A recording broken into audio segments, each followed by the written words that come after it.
নমস্কার বন্ধুরা, সামনেই আসতে চলেছে সরস্বতী পুজো। বসন্ত পঞ্চমী মানেই মাঘ মাসের শুক্লপক্ষের পঞ্চমী তিথি, যেই তিথিতে আরাধনা করা হয় বাগদেবী সরস্বতীর। তবে অনেকেই পুরোহিতের অভাবে পুজো করতে পারেন না, তাই বাড়িতে কিভাবে পুজো করবেন নিজের মতন করে আজকের ভিডিওতে আমরা তা জানবো। তার সাথেই আমরা জেনে নেব 2026 সালে বসন্ত পঞ্চমী বা সরস্বতী পুজো কবে পড়েছে, পঞ্জিকা অনুসারে সঠিক সময়সূচি, পঞ্চমী তিথি কখন শুরু হচ্ছে কখন শেষ হচ্ছে, এছাড়াও পুজোর শুভ সময় কি রয়েছে, আপনারা কোন সময় পুজো করবেন বা কোন সময় অঞ্জলি দেবেন সেই সময়সূচি রয়েছে আজকের ভিডিওতে। তার সাথেই আমরা জেনে নেব এই পুজোয় কি কি উপকরণ লাগছে, সহজ সরল মন্ত্র এবং পুষ্পাঞ্জলি মন্ত্র, সাথে প্রণাম মন্ত্রও রয়েছে।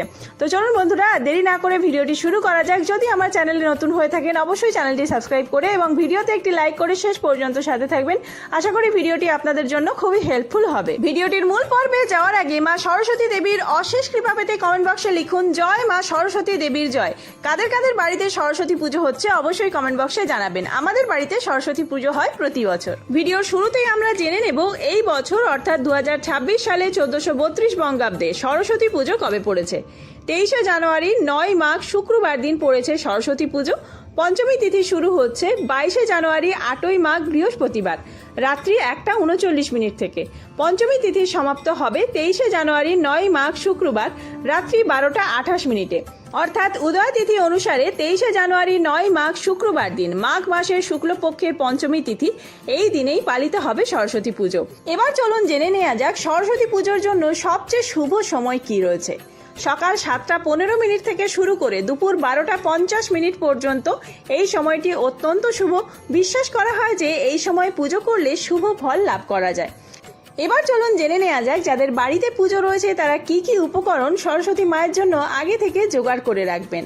সিঁদুর, তিল, হরিতকি, পঞ্চগুড়ি, পঞ্চশস্য, পঞ্চরত্ন, পঞ্চপল্লব, ঘট, কুণ্ড, হাঁড়ি, তেকাঠা, দর্পণ, তীরকাঠি 4টি, ঘটাচ্ছাদন গামছা 1টি, বরণ ডালা, সশিস ডাব, 1 সরা আতপ চাল, সরস্বতীর শাড়ি, আসন অঙ্গুরীয়ক 2টি, মধুপর্কের বাটি 2টি, নৈবেদ্যের বাটি 2টি, কুচা নৈবেদ্যের বাটি 1টি, এছাড়াও বই, খাতা, কলম, পেন্সিল, বাদ্যযন্ত্র, বীণা বা তবলা, দোয়াত, খড়ি, এই সমস্ত উপকরণগুলি তো লাগছেই। এছাড়াও সরস্বতী পুজোর জন্য অপরিহার্য উপকরণগুলি হলো পলাশ ফুল, আমের মুকুল, জবের শীষ, অভ্র, আবির, এছাড়াও বাসন্তী রঙের গাঁদা ফুল এবং গাঁদা ফুলের মালা প্রয়োজন সরস্বতী পুজোয়।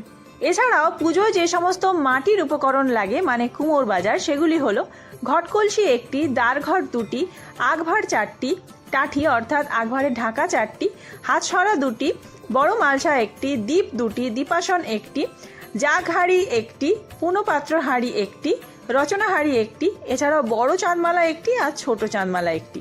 অন্যান্য পুজোর মতোই ধূপ, দীপ এবং ধুনো লাগবে।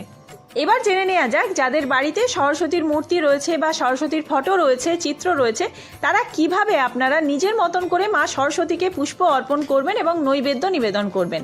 প্রথমেই ঘরবাড়ি সমস্ত পরিষ্কার করে নিয়ে স্নান করে ঠাকুর ঘরে চলে আসবেন এবং ঠাকুরের সামনে সমস্ত কিছু পরিষ্কার করে নিয়ে নিজের মতন করে একটু আলপনা দেবেন।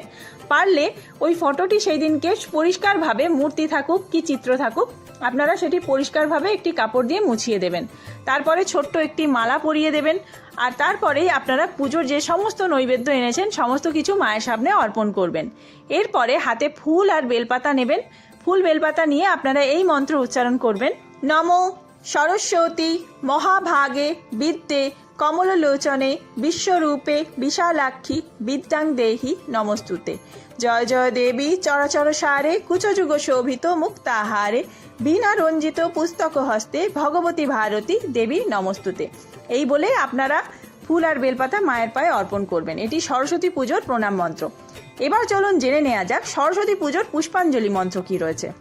ওং জয় জয় দেবী চরাচর সারে কুচযুগ শোভিত মুক্তাহারে বীণা রঞ্জিত পুস্তক হস্তে ভগবতী ভারতী দেবী নমস্তুতে।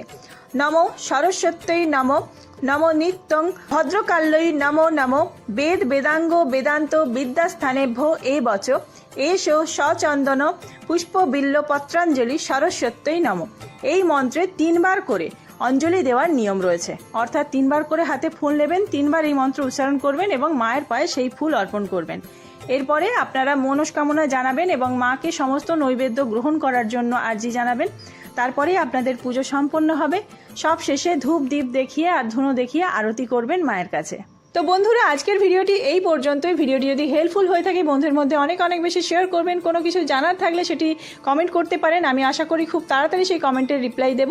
খুব তাড়াতাড়ি নতুন কোনো ভিডিও নিয়ে আসছি। সবাই সুস্থ থাকবেন, ভালো থাকবেন। ধন্যবাদ।